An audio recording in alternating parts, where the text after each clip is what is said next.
Sobat Maestro, sesaat lagi kita akan bersama-sama mengikuti ibadah minggu bersama Gereja Isa Al-Masih Jemaat Maleer. Selamat mendengarkan.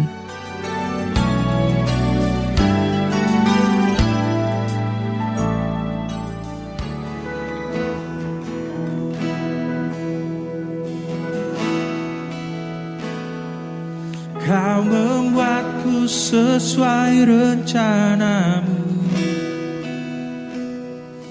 Kau memegang setiap musim hidupku. Ku serahkan semua kekhawatiranku. Ku milikmu.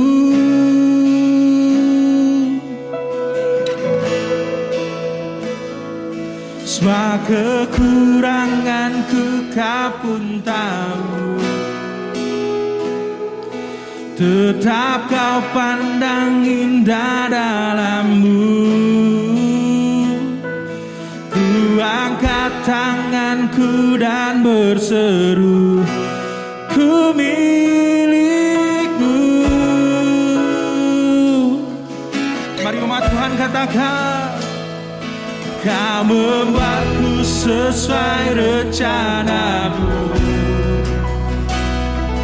Kau memegang setiap musim hidupku. Kami serahkan kekhawatiran kami. Ku serahkan kekhawatiranku. Ku milikmu. Semua kekuranganku.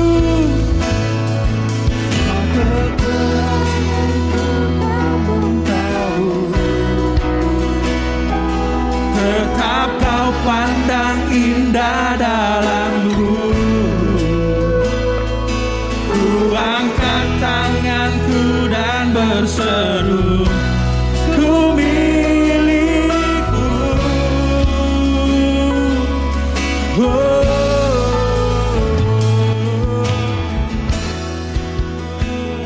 Mari kita menyatakan sama-sama. I am yours, now forever. In your grace I surrender. You are mine, now forever. I'm alive, in your wonder. I am yours.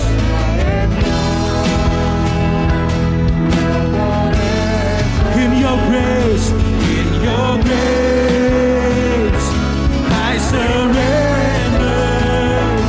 You are mine, now forever. I'm alive. In your wonder, I am yours. Now forever. In your grace, I surrender. You are mine, now forever. I'm alive in your wonder. Kau membuatku sesuai rencanamu. Kau memegang setiap musim hidupku. Ku serahkan semua kekhawatiranku. Ku milikmu. Semua kekuranganku. Semua kekuranganku Kau pun tahu. Tetap Kau pandang indah dalammu. Ku angkat tanganku dan berseru, ku milikmu.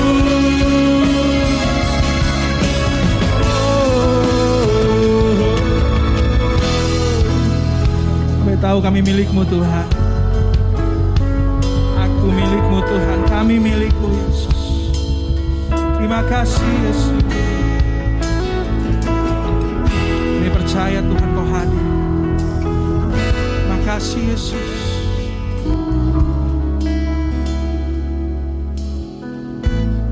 Mari kita berdoa. Benar Tuhan, sebagaimana pujian ini mengatakan bahwa kami adalah milik-Mu. Engkau yang memegang setiap musim di dalam kehidupan kami. Biarlah Tuhan, kami mau hidup sesuai dengan rencana-Mu, hidup di dalam kehendak-Mu Tuhan. Iman kami boleh semakin bertumbuh, iman kami boleh tetap teguh, tidak goyah di tengah-tengah segala pergumulan dan tantangan yang terjadi di dalam kehidupan masa kini.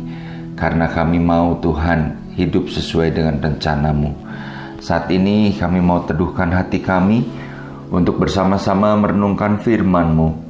Sampaikanlah Tuhan apa yang menjadi kehendak dan isi hati-Mu, sehingga kebenaran firman ini boleh menjadi pedoman, menjadi penuntun dalam kehidupan kami. Di dalam nama Tuhan Yesus kami berdoa dan ucap syukur. Amin. Shalom Bapak Ibu, saudara-saudara yang dikasihi Tuhan. Hari ini kita akan membahas tentang satu topik, yaitu tetap percaya dalam kita mempertahankan iman kita. Bapak Ibu saudara-saudara, ada sebuah ungkapan yang mengatakan bahwa jika kita tidak bergerak cepat dalam mengikuti perubahan zaman, maka dengan sendirinya kita akan ketinggalan. Sama seperti Bapak Ibu, kalau kita mengayuh sebuah perahu di sungai yang memiliki arus yang deras, maka pada saat kita tidak bergerak maju, sebenarnya pada saat itulah kita sedang bergerak mundur, karena arus yang deras itu akan menyeret kita, menarik kita mundur ke belakang. Bapak Ibu saudara-saudara, kita tentu mengetahui handphone merek Nokia dan BlackBerry yang terkenal dan laku keras pada zamannya. Sehingga ada yang menyebut handphone tersebut pada zamannya sebagai handphone sejuta umat. Tetapi Bapak Ibu, kalau kita melihat kondisi sekarang, maka merek-merek tersebut hampir tidak lagi eksis. Kalaupun mereka pernah mencoba untuk membuat produk-produk yang mengikuti tren zaman sekarang, tetapi tetap saja hasilnya tidak seperti zaman keemasan mereka dulu. Bapak Ibu saudara-saudara, apa yang ingin saya sampaikan melalui ilustrasi di atas? Kalau sepanjang bulan ini kita membahas tentang tema mempertahankan iman, saya ingin mengajak kita untuk merenungkan tentang bagaimana iman itu harus dipertahankan secara aktif dan dengan komitmen yang penuh. Maksudnya adalah ketika kita merasa hidup keberimanan kita ini sudah cukup sampai di sini saja, atau kita tidak lagi bertekad untuk membangun iman kita karena kita merasa, ya udah, saya sudah cukup beriman, saya sudah sekian lama mengikut Tuhan, saya rajin beribadah, dan saya merasa puas dengan apa yang telah saya capai.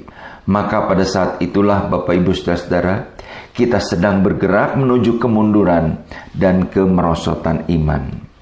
Saya ingin mengajak kita untuk melihat satu contoh tentang jemaat di Sardis yang ditulis di dalam Wahyu pasal yang ketiga, ayat 1 sampai dengan ayat yang ke-6. Firman Tuhan berbunyi demikian, "Dan tuliskanlah kepada malaikat jemaat di Sardis, inilah firman Dia yang memiliki ketujuh roh Allah dan ketujuh bintang itu. Aku tahu segala pekerjaanmu, engkau dikatakan hidup, padahal engkau mati. Bangunlah dan kuatkanlah apa yang masih tinggal, yang sudah hampir mati. Sebab tidak satu pun dari pekerjaanmu aku dapati sempurna di hadapan Allahku. Karena itu ingatlah bagaimana engkau telah menerima dan mendengarnya. Turutilah itu dan bertobatlah. Karena jika engkau tidak berjaga-jaga, aku akan datang seperti pencuri, dan engkau tidak tahu pada waktu manakah aku tiba-tiba datang kepadamu." Tetapi di Sardis ada beberapa orang yang tidak mencemarkan pakaiannya. Mereka berjalan dengan aku dalam pakaian putih, karena mereka layak untuk itu. Barang siapa menang, ia akan dikenakan pakaian putih yang demikian. Aku tidak akan menghapus namanya dari kitab kehidupan, melainkan aku akan mengaku namanya di hadapan Bapa-Ku dan di hadapan para malaikatnya. Siapa bertelinga, hendaklah ia mendengar apa yang dikatakan Roh kepada jemaat-jemaat. Bapak Ibu, saudara-saudara yang kasih Tuhan, berbeda dengan surat-surat lain yang ditujukan oleh Tuhan Yesus kepada jemaat-jemaat yang ada di dalam kitab Wahyu ini, maka kita menemukan bahwa dalam jemaat di Sardis, Tuhan Yesus tidak menyinggung satupun musuh atau bahaya dari dalam atau dari luar kekristenan. Masalah yang ada di dalam jemaat Sardis ini bukan karena adanya ancaman atau tekanan dari orang-orang Yahudi maupun penganiayaan dari kekaisaran Romawi. Seperti kita melihat di dalam jemaat di Smyrna atau jemaat di Pergamus. Kita juga tidak melihat adanya ajaran sesat atau bidat dari guru-guru palsu seperti yang Tuhan Yesus singgung di dalam jemaat di Tiatira. Tetapi masalah yang ada di dalam jemaat Sardis ini semata-mata adalah dirinya sendiri, yaitu kondisi rohani jemaat yang dikatakan hidup, tetapi sebenarnya mereka mati. Tuhan Yesus yang mengetahui keadaan rohani jemaat Sardis yang sesungguhnya. Mereka mungkin kelihatan aktif, mereka mungkin kelihatan begitu banyak kegiatan, mereka banyak kesibukan, tapi sebenarnya mereka mati atau tertidur. Nah, Bapak Ibu, pertanyaannya adalah apa yang menyebabkan jemaat di Sardis ini tertidur secara rohani? Rupanya jemaat di Sardis ini cepat puas dengan apa yang mereka telah capai. Mereka merasa puas dengan kehidupan rohani mereka. Mereka merasa puas dengan keadaan mereka yang aman, yang baik-baik saja. Tidak ada masalah yang mereka hadapi. Tetapi justru dengan demikian mereka terperangkap di dalam dosa kenyamanan. Mereka terperangkap di dalam dosa kemunafikan, yaitu mereka melakukan ibadah atau pelayanan semata-mata hanya untuk kesenangan atau kepuasan diri sendiri. Mereka melakukan apa yang mereka sebut sebagai penyembahan kepada Tuhan hanya untuk kepujian dari manusia dan bukan sungguh-sungguh ditujukan untuk memperkenankan hati Tuhan. Sehingga dikatakan di dalam ayat yang kedua tadi, bahwa Tuhan Yesus menilai dari apa yang mereka lakukan, apa yang mereka kerjakan. Tidak ada satupun, katanya, yang sempurna di hadapan Allah. Tidak ada satupun yang dapat dibanggakan dalam kehidupan mereka, di dalam ibadah mereka. Mereka mungkin masih mendengar firman, mereka mungkin masih menerima firman Tuhan, tetapi mereka menjadi jemaat yang tidak mentaatinya. Di dalam ayat 3 dikatakan bahwa engkau telah menerima dan mendengar firman itu. Tetapi sayangnya mereka tidak menuruti firman itu atau tidak bertobat dari firman yang telah disampaikan itu. Nah, Bapak Ibu, saudara-saudara, tentunya ini satu hal yang menyedihkan. Tuhan Yesus mengingatkan kembali kepada jemaat di Sardis. Tuhan Yesus masih menegur dan memberi kesempatan kepada jemaat di Sardis untuk memperbaiki diri dan bertobat. Bapak Ibu, karena kalau kondisi tertidur secara rohani ini, mati secara rohani ini tidak dibereskan, itu dapat berakibat fatal. Dikatakan mereka bisa saja terhapus namanya dari kitab kehidupan. Bapak Ibu, saudara-saudara, apa yang dapat kita simpulkan dari kondisi jemaat di Sardis ini? Kita melihat bahwa disinilah terjadi pendangkalan iman yang berujung pada pelemahan iman atau kematian iman. Bapak Ibu, saudara-saudara, kedangkalan iman akan mematikan kehidupan iman Kristen. Karena hal itu membuat orang-orang Kristen menjadi suam-suam kuku. Membuat orang Kristen kelihatannya aktif, kelihatannya sibuk. Tapi sebenarnya apa yang mereka lakukan itu bukanlah yang Tuhan kehendaki. Seorang pengkhotbah tokoh kebangunan rohani yang bernama Leonard Ravenhill. Dia mengatakan begini, "The early church makes people amazed, but the church today want to be amused." Yang artinya, gereja mula-mula, gereja yang ditulis di dalam kitab Kisah Para Rasul, gereja mula-mula itu membuat orang sekelilingnya menjadi takjub, menjadi begitu terkesan, menjadi kagum dengan keberadaan, dengan sikap hidup gereja pada waktu itu.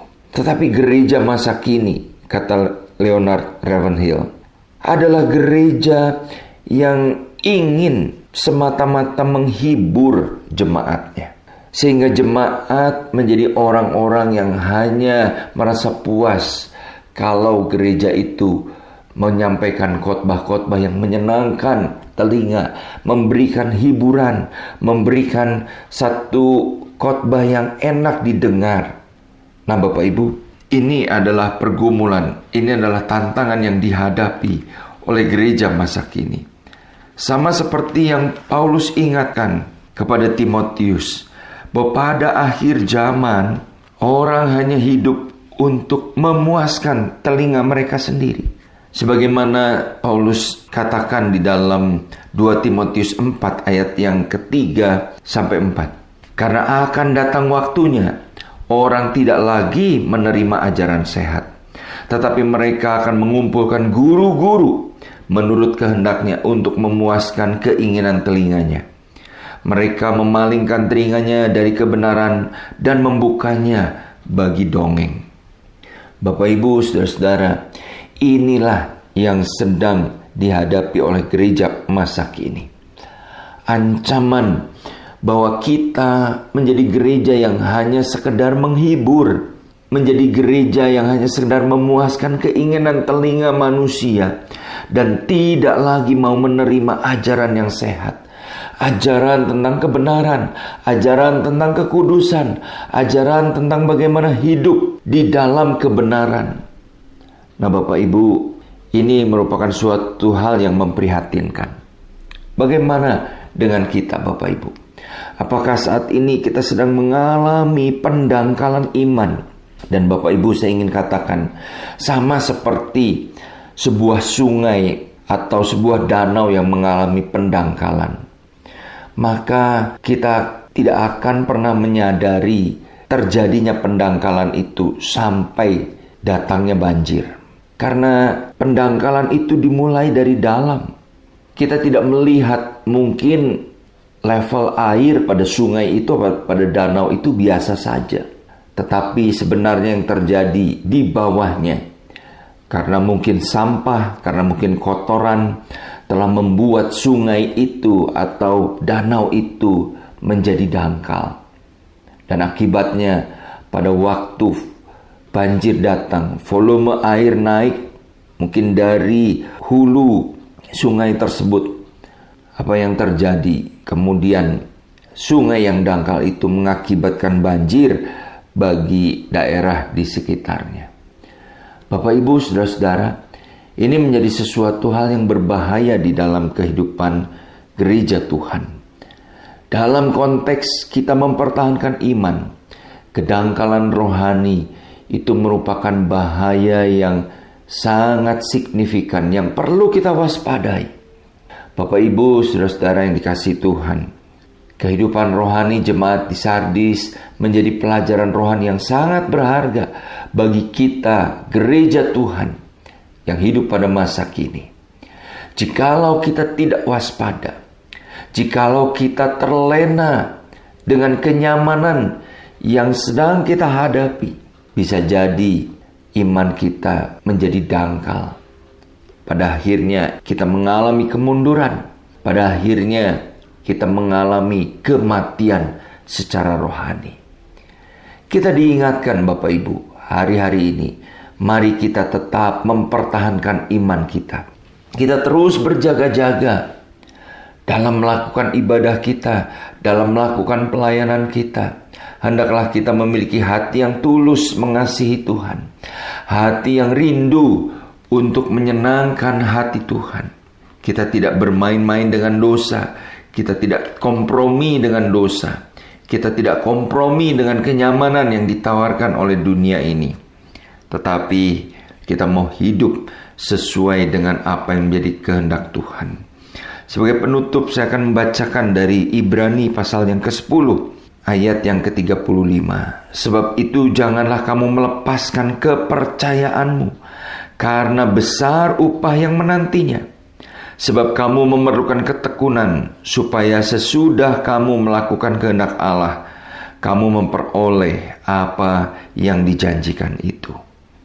Firman Tuhan ini mengingatkan kepada kita, jangan kita melepaskan iman kita. Mari tetap bertekun. Mari tetap setia melakukan kehendak Allah. Maka kita akan memperoleh apa yang dijanjikan, yaitu upah kekal yang Tuhan sediakan buat kita. Biarlah firman Tuhan ini boleh menjadi pedoman dan penuntun di dalam kehidupan kita. Hari-hari ke depan, di dalam perjalanan hidup iman kita tidak semakin mudah.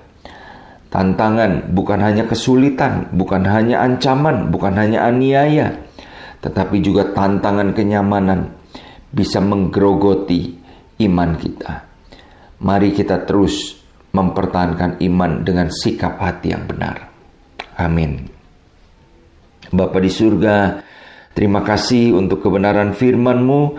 Kalau pada hari ini kami boleh diingatkan kembali bahwa seringkali hal yang membuat kami lemah di dalam iman, hal yang menggerogoti iman kami, bahkan membuat iman kami menjadi tertidur dan mati, adalah kenyamanan yang membuai kami. Tolong kami Tuhan, supaya kami tidak terlena dengan kenyamanan hidup ini, tapi kami mau terus berjuang, hidup seperti yang Tuhan kehendaki. Hamba-Mu berhenti berbicara, tapi biarlah Roh Kudus yang terus bekerja di dalam hati kami semua, meneguhkan firman ini, sehingga kami menjadi pelaku-pelaku firman yang setia. Dalam nama Tuhan Yesus kami berdoa. Amin. Demikianlah Bapak Ibu Saudara ibadah kita hari ini. Kami mengundang sidang jemaat untuk dapat tetap mengikuti ibadah online Gereja Isa Almasih Jemaat Maleer, baik melalui Radio Maestro 92,5 FM setiap hari Minggu pukul 12:15, atau melalui channel GIA Maleer di youtube.com setiap hari Minggu pukul 9.30. Bagi sidang jemaat yang membutuhkan dukungan doa, dapat mengirimkan beban doa melalui SMS ataupun WhatsApp di nomor 0821 1965 9019. Happy Sunday and God bless you.